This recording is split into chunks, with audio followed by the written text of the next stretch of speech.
नमः श्रीवर्धमानाय निर्धूतकलिलात्मने सालोकानां त्रिलोकानां यद्विद्यादर्पणायते। मेरे गुरुवर मेरे और में ज्ञान ज्योति जला देना, मुझे अपनी ही मंजिल का सही रास्ता दिखा देना। कहीं पथ भूल न जाओ भटकते राग द्वेषों में, मुझे पथ वीतरागी दे अंधेरा सब मिटा देना। जय बोलो देवादिदेव वर्तमान शासनायक महावीर भगवान की, गौतम गंडर स्वामी की, आचार्य श्री आदि सागर जी महावीर कीर्ति जी विमल सागर जी महाराज की, तपस्वी सम्राट आचार्य सन्मति सागर जी महाराज की, चतुर्थ पट्टाधीश्चर्य चक्रवर्ती मम प्राण प्राकृताचार्य श्री सुनील सागर जी गुरुदेव की। सुबह से लड्डू बांटे जा रहे हैं। एक प्रसंग याद आया। एक बार जैसे यहाँ भी अलग अलग व्यक्ति को थे ना, दो व्यक्ति को, एक को 50 लड्डू दिए, दूसरे को भी 50 लड्डू दिए और उसको कहा कि तुम्हें जो रास्ते में मिले, जो गेट में आए, लड्डू देना है। बस शर्त इतनी है कि जो मुस्कुराए उसे लड्डू देना। पहला वाला गया, थोड़ा सा आगे बढ़ता गया पर थोड़ी देर बाद वो वापस लौटा तो सब लड्डू ज्यों के त्यों। उसने पूछा क्या बात है, तुम लड्डू दे के नहीं आए? किसी ने मुस्कुराया ही नहीं, किसी ने हैप्पी दिवाली कहा ही नहीं होगा, तो क्या फिर कैसे देता? इसलिए वैसे के वैसे ले आया। दूसरा व्यक्ति जिसे दिया था वो भी थोड़ी देर बाद वापस आता है, पर उसके सारे लड्डू फिनिश हो गए थे, वो सब बांट के आ गया था। पहले वाले को आश्चर्य लगा, तुम्हारे सामने सब मुस्कुराए, मेरे सामने तो कोई भी नहीं मुस्कुराया। बताओ, वाह, आप लोग तो बढ़िया जानते हो। सामने वाला क्यों मुस्कुराया? क्योंकि पहले किसने मुस्कुराया?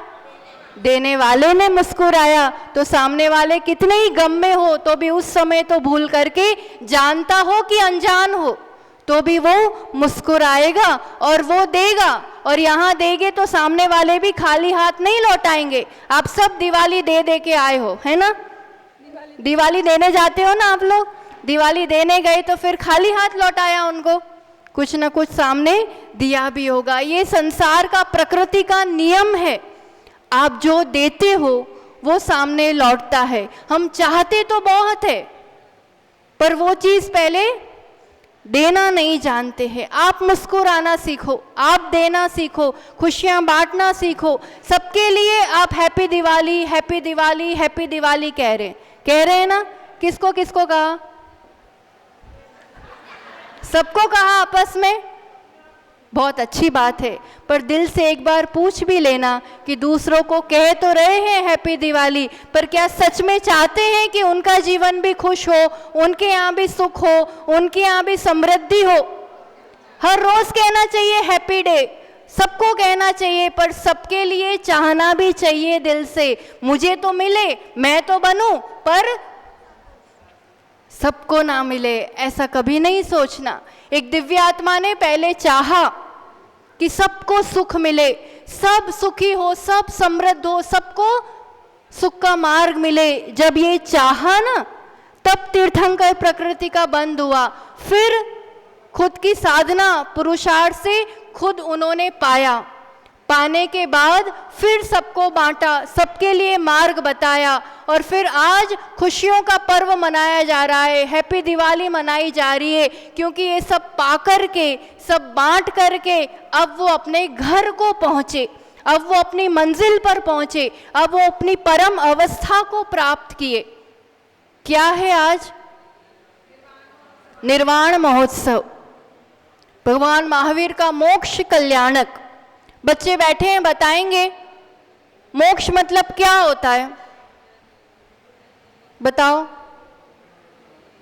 क्या समझ में आता है? मोक्ष प्राप्त किया मतलब क्या किया? क्या हुआ किसी के साथ?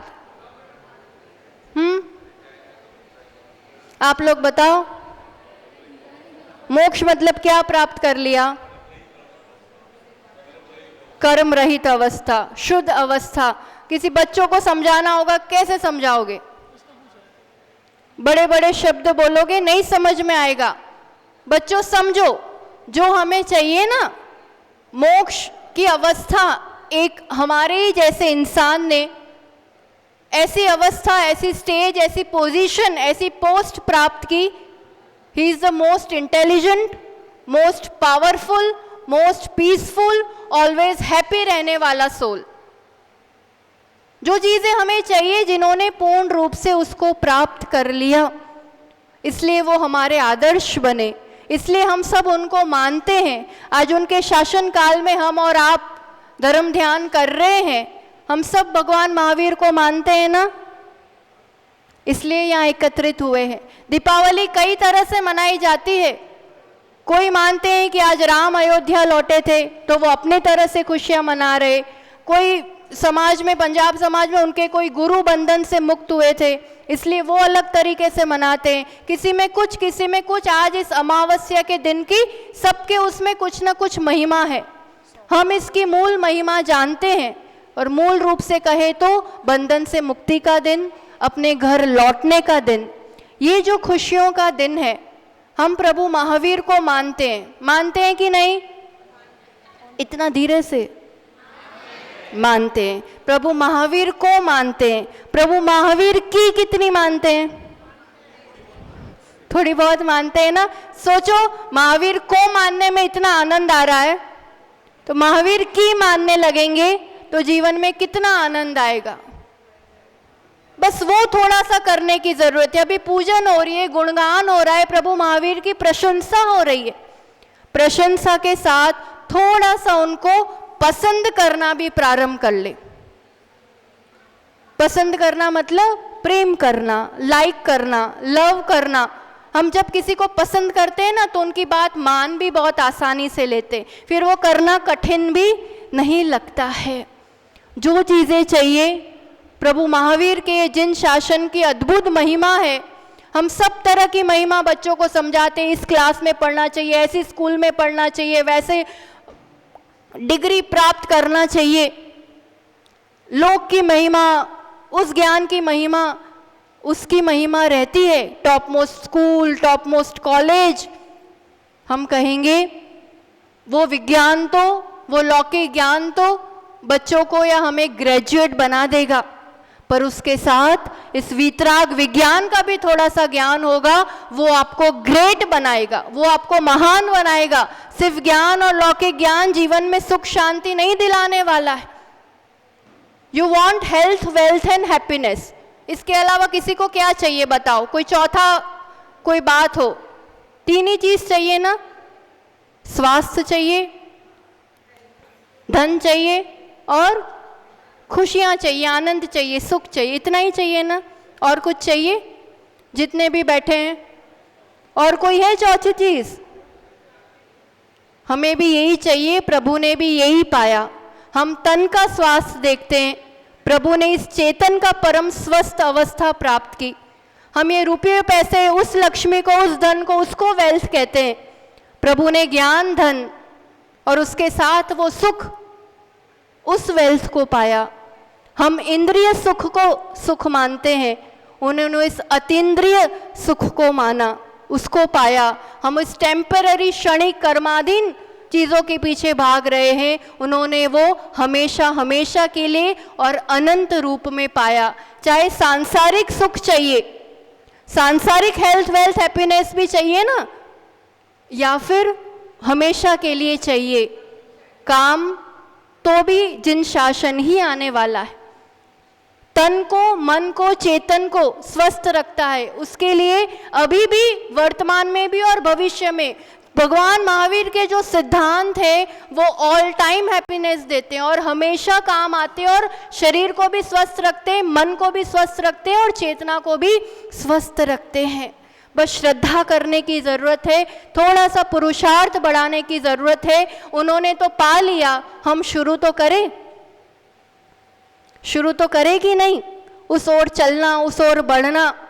जीवन का निर्वाह हो रहा है, अभी सिर्फ निर्वाह हो रहा है और निर्वाण की ओर पहुंचना है कि नहीं? तो क्या करना पड़ेगा? पहले जीवन का निर्माण करना पड़ेगा। क्या करना पड़ेगा? निर्वाह हो रहा है, जीवन का निर्माण करना पड़ेगा, तो एक दिन निर्माण होगा। निर्माण एक एक कदम बढ़ना होगा, एक एक मंजिल बनाना होगा। उसके लिए पहले नींव पक्की होनी चाहिए। श्रावक के अष्ट मूल गुण, उतनी नींव पक्की हो जाए, फिर धीरे धीरे आगे बढ़ते जाओगे। आज के दिन का हर प्रसंग एक शिक्षा दे रहा है। प्रभु महावीर कब मोक्ष पधारे? कितने बजे?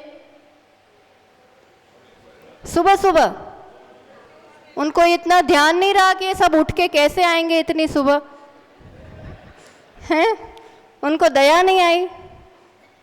चतुर्दशी के अंतिम प्रहर कहो, सूर्योदय के पहले, अमावस्या के पहले एक तो दिन भी ऐसा चुना।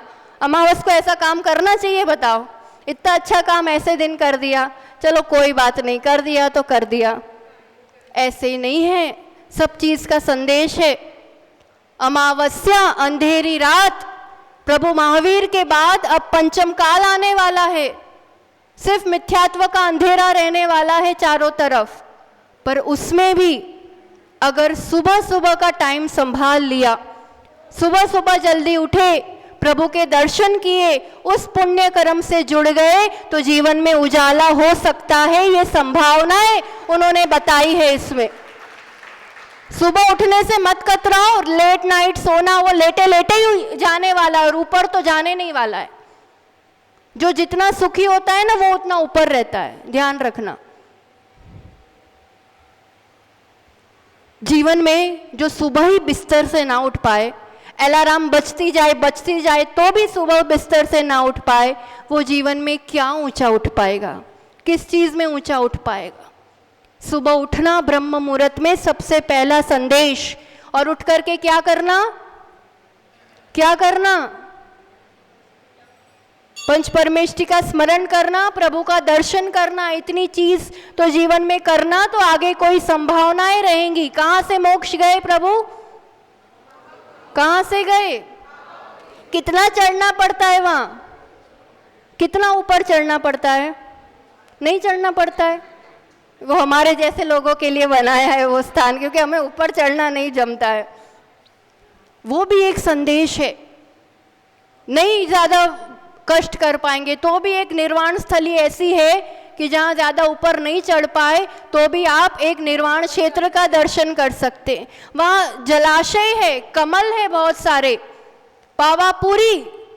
पाँव पाँव एक एक कदम भी चलोगे तो भी पूर्ण अवस्था को प्राप्त कर पाओगे। स्मॉल स्मॉल स्टेप्स, इस पंचम काल में ज़्यादा नहीं कर पाओगे, पर छोटे छोटे कदम भी उठाओ, छोटे छोटे कदम भी रखो तो पूर्णता की ओर पहुंच पाओगे। वो कमल जब भी देखो याद रखना कि इस पंचम काल भले है पर मैं कमलवत जीवन जी सकता हूँ। कीचड़ में कमलवत जीवन, श्रावक का जीवन तो पूर्ण रूप से अपना सकता हूँ। ये संदेश दे रहा है पावापुरी निर्वाण क्षेत्र। ये दिन खुशियों का दिन है। लड्डू चढ़ाया जाएगा। लड्डू ही क्यों चढ़ाते? क्योंकि हमें पसंद आता है। देखो यहाँ 2550 लिखा हुआ, 2550 ग्राम का बड़ा सा लड्डू है और सबके पास भी लड्डू पहुंचे हैं। लड्डू क्यों चढ़ाए जाते? बताओ। पहले यही बनता था, अब सोन पापड़ी बनने लगी, कुछ और बनने लगा, तो वही ले आते आप। पहले यही बनता था, ऐसा नहीं। हम कह रहे सब चीज का अपना संदेश है। लड्डू गोल है, लड्डू बनाया कैसे? ये सीधा बन गया ऐसा चाशनी से? किसी के अंदर रखा था? किसके अंदर रखा था? कोई बर्तन में रखा होगा ना चाशनी को, कि सीधा गैस पे ऐसे बन गया? कपड़े में बांधा ना, किसी चीज में तो बांधा होगा। ऐसे सीधा ये आकृति या ये फॉर्म नहीं आया है, या बर्तन में रखा या कपड़े में चाशनी को किसी के अंदर तो रखा, फिर वो थोड़े समय में जम गया। अब जम जाने के बाद बर्तन सहित कपड़े सहित ले आते, कपड़ा खोल दिया और अब वो कैसा है, ठोस एकदम। प्रभु के जो परमात्मा के आत्म प्रदेश है, सिद्ध अवस्था का प्रतीक है ये। जो शरीर रूपी बर्तन, शरीर रूपी कपड़ा था, वो उसके अंदर आत्म प्रदेश रह रहे थे। अब शुद्ध अवस्था को प्राप्त करके वो ठोस आत्म प्रदेश, शरीर रूपी बर्तन तो अलग हो गया, आत्म प्रदेश कैसे हो गए, ठोस रूप में। अब ये लड्डू आप कहीं से भी चखोगे, कहीं से भी, यहाँ से अलग मीठा होगा, उधर से अलग होगा, उधर से अलग होगा, ऐसा कि कहीं से भी एक एक कण में एक सी मिठास होगी, एक जैसी मिठास होगी ना। प्रभु के उस आत्म प्रदेश में कहीं से भी, हर प्रदेश में एक सा ज्ञान, एक सा सुख, एक सा वीर्य। इसलिए इस लड्डू को उस सिद्ध अवस्था की, उस मोक्ष अवस्था की प्रतीक रूप चढ़ाया जाता है कि हमें भी ऐसी अवस्था प्राप्त हो। ये चीज़ तो समझ में नहीं आती, बस इतनी समझ में आती है कि सबसे अच्छा त्यौहार दीपावली लगता है। क्यों? क्योंकि 10 लक्षण आते हैं तो सब कहते हैं ये त्याग करो, वो त्याग करो, ये करना। इसमें कोई नहीं कहता कि कुछ त्याग करो, सब कहते नए नए कपड़े पहनो, बढ़िया मिठाई खाओ, इसलिए सबसे प्यारा त्यौहार है ना। सही है कि गलत है? सही है ना। ये मिठाई भी संदेश दे रही है, सीखना चाहो तो कहीं से भी सीख सकते हो। आप रसगुल्ला खाओगे, रसगुल्ला खाओगे ना, रसगुल्ला कैसा होता है जी, यूं दबाते, टेस्टी तो होता है। आप यूं देखो, सॉफ्ट होता है, उसको यूं प्रेस करते तो भी वो वापस कैसा हो जाता है, अपनी शेप में आ जाता है ना। जीवन को भी टेस्टी बनाना चाहते हो ना, कोई कितना ही स्क्वीज करे, कोई कितना ही दबाए, तुम वापस अपने स्थान पर आ जाओ। अगर इतना जीत लिया तो जीवन में आनंद रहेगा। गुलाब जामुन कैसा होता है, सॉफ्ट होता है ना। सब लोग कहते हैं इतना सॉफ्ट नहीं बनना चाहिए, सब चबा जाएंगे। सॉफ्टनेस भी अच्छी होती है क्योंकि वो बहुत डिलीशियस होता है, वो बहुत अच्छे से खाया जाता है, मिठास होती है उसमें। जलेबी कैसी होती है, खाने का मन नीचे रखा है। हम तो सीखने का कह रहे हैं कि कहीं से भी सीखा जा सकता है। जलेबी आड़ी टेढ़ी होगी पर तो भी चाव से लोग खाते हैं। मतलब आप कैसे दिखते हो वो इम्पोर्टेंट नहीं है, अगर जीवन में मिठास है तो लोग आपको फिर पसंद करेंगे, भाई हम अच्छे दिखते हो या ना दिखते हो। कहने का तात्पर्य, जीवन में दीपक, दिया जलाया जाता है। दिया ही क्यों जलाया जाता है, प्रज्वलित किया जाता है दीपक को, ज्ञान का प्रतीक है, ऊर्जा है इसमें। ये ऊर्जा को चारों तरफ प्रस्तुतित करती है, एक पॉजिटिविटी फैलाती है। इसकी शिखा जो होती है ऊर्ध्वगमन करती है। हमें भी जीवन में ऊर्ध्वगमन करना है। कोई भी दीपक जो काम करता है वो लाइट्स कभी नहीं कर सकती है, ध्यान रखना। आज दीपक तो गौण होने लगे हैं और सब जगह लाइट्स लगाई जाती है। जो एक दीपक काम करता है, 1000 लाइट भी वो कभी भी वो काम नहीं कर सकती है। इसलिए आज संध्या को गौतम गंधर्व को केवल ज्ञान हुआ, उसके प्रतीक रूप भी दिया जलाया जाता है। जीवन में उजाला हो या अमावस्या की रात या मिथ्यात्व की रात, पर फिर भी जीवन में ज्ञान का प्रकाश हो, हमारे जीवन में उजाला हो। हम तो खुशियाँ मनाएं पर उसके साथ उनका भी मुंह मीठा कर लेना जो साल भर कभी मिठाई नहीं खा पाते। उनको भी थोड़ा सा कुछ दे देना जिनके लिए साल भर में कुछ नया लाना, कुछ खुशियाँ मनाने का अवसर नहीं मिल पाता है। हम तो मनाएं पर ऐसे लोगों के साथ भी थोड़ा सा खुशियाँ बांटें, तो ये जिन शासन हमारे लिए जीतने का मार्ग बताता है। हम सबके जीवन में ज्ञान का प्रकाश हो, निर्वाण की प्राप्ति हो, जो हम अपने लिए चाहते हैं, सबके लिए चाहे। अगर इतना भी जीवन में आ गया तो समझ लेना धर्म का प्रादुर्भाव हो चुका है। तो प्रभु महावीर के इस शासन काल में उनके बताए मार्ग पर हम सब यथाशक्ति चल सके, इसी दिव्य मंगल भावना के साथ सभी ये कल्पना करना कि हम साक्षात पावापुरी निर्वाण क्षेत्र पर है और वहाँ प्रभु महावीर के चरणों में हम यहाँ लड्डू समर्पित कर रहे हैं। इसी के साथ चातुर्मास निष्ठापन की क्रियाएं भी प्रातःकाल हम लोगों की संपन्न हो चुकी हैं। आप सबकी 3 तारीख को आपकी व्यवस्था के अनुरूप होगी। और साथ में वर्ष नया शुरू हुआ है, 2551वां निर्वाण संवत प्रारंभ होगा। दिवाली से दिवाली नया पंचांग भी यहाँ है पॉकेट साइज, जिसको चाहिए यहाँ से लेके जा सकते हैं। और साथ में एक बात पूछेंगे, ब्राह्मी लिपि की जो क्लासेस प्रारंभ हुई थी, हम अप्रैल में जब आए थे तब अनाउंस किया था, यहाँ किसने पढ़ाई की थी उसकी? मॉडल टाउन में किसी ने पढ़ाई की थी जो व्हाट्सएप ग्रुप्स पर ब्राह्मी लिपि की पढ़ाई चली थी? यहाँ किसी ने पढ़ा था? एक जन ने पढ़ा था।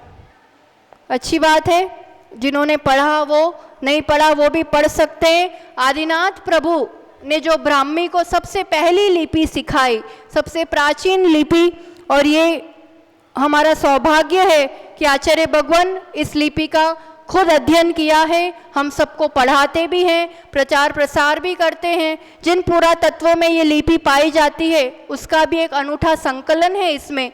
और पहली बार विश्व में ब्राह्मी लिपि में एक कैलेंडर तैयार किया गया है इस दीपावली से अगली दीपावली तक का, जिसमें अंक ब्राह्मी लिपि में भी लिखे हैं, इंग्लिश में भी है और तिथि भी है अपने, मतलब तीनों का कॉम्बिनेशन रूप में ये जो तैयार आचार्य भगवान के आशीर्वाद से किया है। तो इसका भी विमोचन यहाँ समाज करेगी और आप सभी के लिए पहले निर्वाण लाडू चढ़ाएंगे और सबके लिए मंगलमय आशीर्वाद कि सबकी दीपावली तो शुभ हो, सबके जीवन में शुभ लाभ हो, हर दिन शुभ हो, हर दिन खुशियाँ हो, हम खुश रहें और सबके लिए मुस्कुराते हुए खुशियाँ बांटे, इसी मंगल भावना के साथ। जय बोलो आचार्य भगवान सुनील सागर जी गुरुदेव की।